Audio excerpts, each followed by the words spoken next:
How's it going, Jack Tackers, and welcome back to another video for you guys. Today I'm going to be ranking all 10 Spider-Man films from the worst to the best. With the release of Across the Spider-Verse earlier this year, I thought, of course, this would be a fun video to do because it's been a while since I've ranked the Spider-Man films, and there's been quite a few that have come out since then as well. And I'm not going to be including the Venom movies or Morbius because, let's be real, they're not really Spider-Man films. I hate when people include them in Spider-Man movie rankings for some reason. It just kind of drives me crazy because it's like, Spider-Man's not in those movies, so why are you including them? But with all that being said, let's just jump on into this. Starting off at number 10, my least favorite Spider-Man film is The Amazing Spider-Man 2. Now, there are a few good moments in here, actually, particularly the scene with the death of Gwen Stacy. Still very emotional and absolutely heartbreaking moment.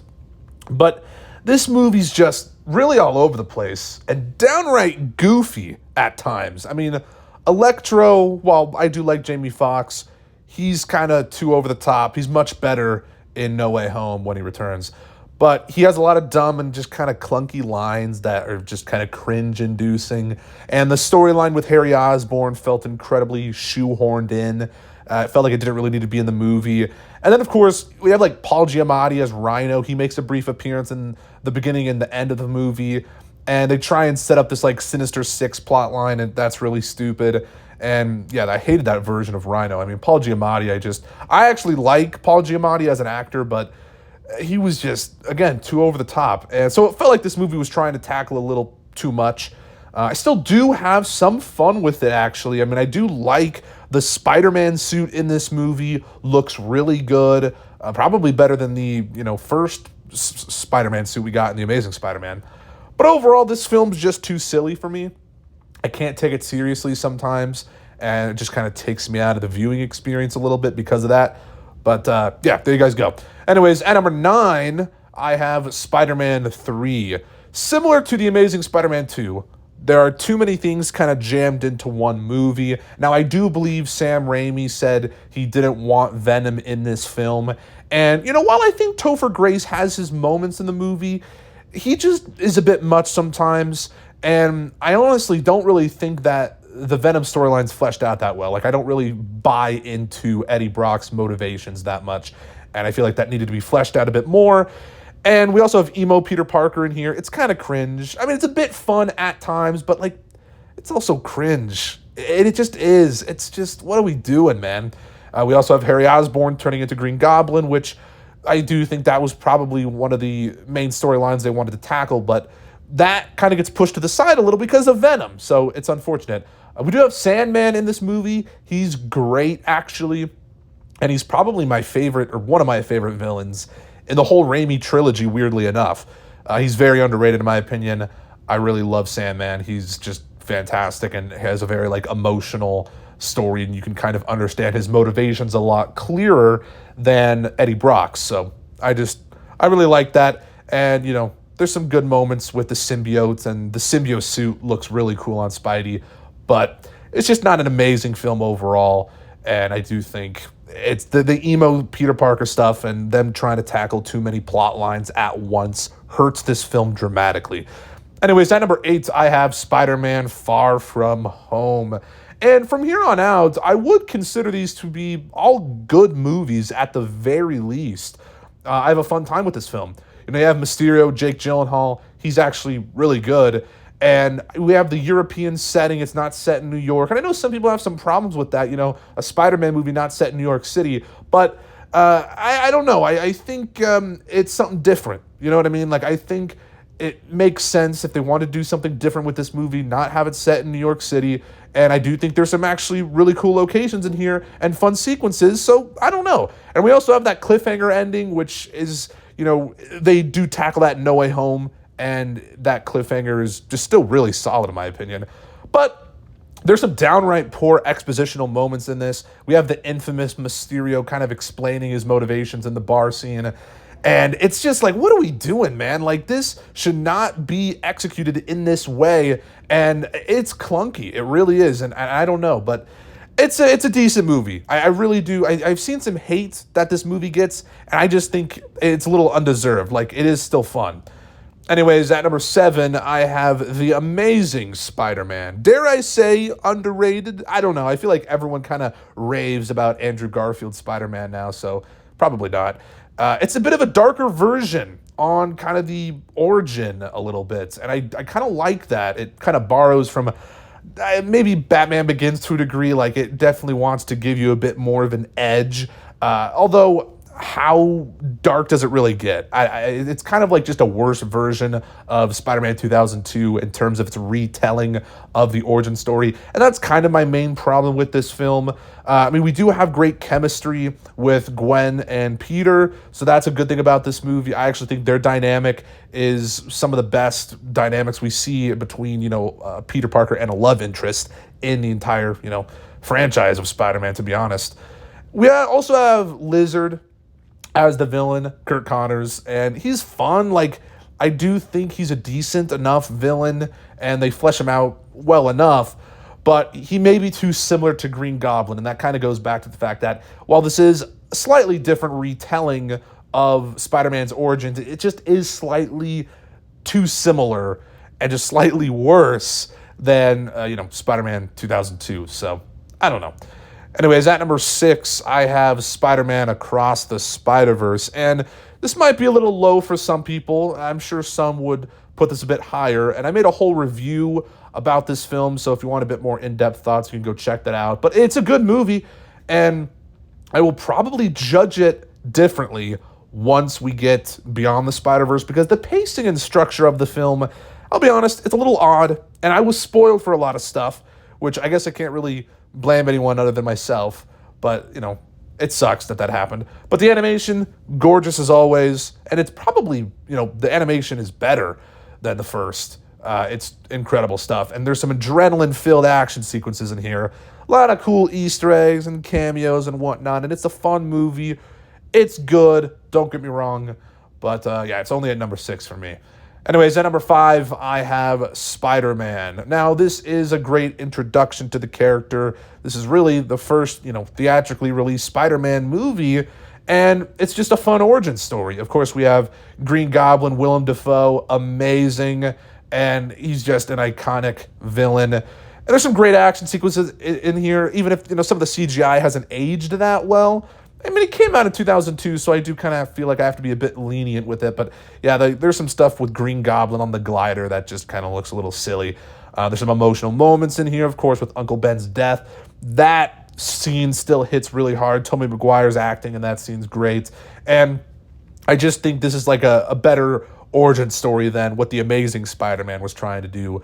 Because the whole death scene, like in The Amazing Spider-Man with Uncle Ben, that death scene doesn't really hit as hard as it does in this movie, which is why I like this movie more. So, yeah, this is a solid film.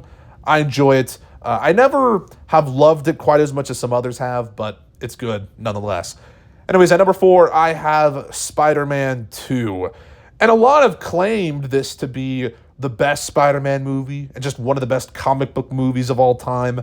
For me, I wouldn't necessarily go that far, but I love a lot of things about this movie, actually. And, Doc Ock, he's the main villain here. Alfred Molina gives a fantastic performance. And I just think there's a really great dynamic between Doc Ock and Peter Parker in this movie. And Peter kind of having to balance his life, like his normal life, with being Spider-Man and him losing his powers, is interesting. Like, it's kind of like a classic superhero story in many ways, this movie. And I really like seeing, the hero trying to have to kind of tackle his day-to-day life with his alter ego, of course. But just how, in terms of that happens with him losing his powers because he's, like, depressed or whatever, or it's all in his head, on a psychological level, apparently. I don't know. That is a little weird to me. And I just feel like they could have done something different with that. It's probably my biggest issue of this movie. And there's a lot of kind of like will they, won't they between Peter and MJ, and that gets kind of annoying. But there's lots of great sequences in here. The train scene is iconic. Maybe the most iconic scene in a Spider-Man movie, period, to be honest. I mean, it's great stuff. And, when he has his mask off and they're all on the train and he's like, careful now, he's a hero. goosebumps inducing. It is. And I like this movie. Don't get me wrong. But yeah, I don't want to say it's overrated because I understand why people love this movie so much and why people love the Raimi Spider-Man trilogy so much. I just never grew up with it. Like, I don't have any nostalgia for it. I can admit that they're fun and good movies, whatever. But, like, I don't know. I still just don't quite have that, emotion packed into me from these movies that some people might have because nostalgia. I'm not going to say nostalgia is the only factor and the only reason people like this movie, but I do feel like it's one of the major reasons. Anyways, moving on to number 3, I have Spider-Man Into the Spider-Verse. And another Spider-Man movie that I'm sure people would say I put a little too low. It's a very special movie, actually. Kind of changed the game for animation and the comic book movie genre in general. And I still love this movie a lot. It's got a great story, a lot of heartfelt moments. Truly does feel like a love letter to Spider-Man. It's a great introduction to Miles Morales. He's a great character. I think I probably enjoy him a bit more in this movie than Across the Spider-Verse. And Peter B. Parker, hilarious addition. And I think him not being focused on that much in Across the Spider-Verse felt a little strange to me. And that's part of the reason Across the Spider-Verse is lower than this movie for me. I missed his presence in Across the Spider-Verse. Of course, he's definitely in that movie, but not nearly as much as he is in this. Like, he's basically like the second lead of this movie.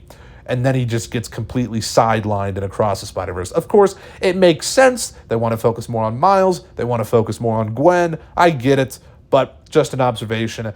And great soundtrack in this movie. I mean, I still listen to Sunflower by Post Malone. I mean, who doesn't? It's still a banger.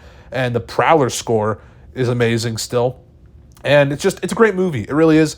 But simply put, I just like these other movies more. I don't know. I'm sorry. At number 2, though, I have Spider-Man No Way Home. Seeing the 3 Spider-Men together, Andrew, Tobey, and Tom, it was amazing. It really was. And this is a movie that we had all been imagining and waiting for like the longest time. We never thought we would get this movie.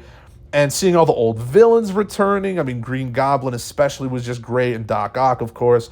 That was something special. Now, is this movie clunky? Yes. Is it a little too much fan service? Maybe. But I don't really care. It's super fun. Also, the death of Aunt May is emotional. I mean, that scene it was kind of unexpected, to be honest, but it hits really damn hard. Whole movie's kind of emotional, actually. Especially the ending, where Peter just kind of has to live on his own now, and no one really knows who he is anymore. That's sad, bro. But really great, and a great spot to end the film. And I don't know, this was just a great experience seeing it in the theater for the first time, and I really do love this movie. It's, one of the best Spider-Man movies, also just one of the best MCU movies, maybe one of the best comic book movies of all time. I don't know. But at number 1, my biggest hot take of the day, I have Spider-Man Homecoming. And this movie's special because, admittedly, this is kind of my first real introduction to Spider-Man. Again, I said I had no nostalgia for the Raimi films. I didn't really grow up with Spider-Man. I had Spider-Man pajamas and whatever, and I tried to get into Spider-Man when I was younger, but I never really cared that much, and I don't know. I don't know why, but that's just how my life went. And seeing Spider-Man Homecoming, obviously I saw Spider-Man show up in Civil War, and seeing a very young Spider-Man that actually felt like a kid or a person in the high school, because, some background here, I was about like 14, 15 years old, so I was roughly the same age as Peter is in this movie. So there was something special about that, right? Like, I was kind of the same age as he was. I was, just starting high school or whatever. And I kind of felt, I could relate to this Peter Parker more than any other Peter Parker there was before. And this movie just also has phenomenal villain. I love the Vulture. Michael Keaton's fantastic. And he's a very compelling villain, in my opinion. And the reveal that he's actually Liz's dad, and in that, when they're in the car and they're going to the dance, like, that is an amazing and intense scene. It still holds up. Like, I love that scene. It's really suspenseful and just a great reveal.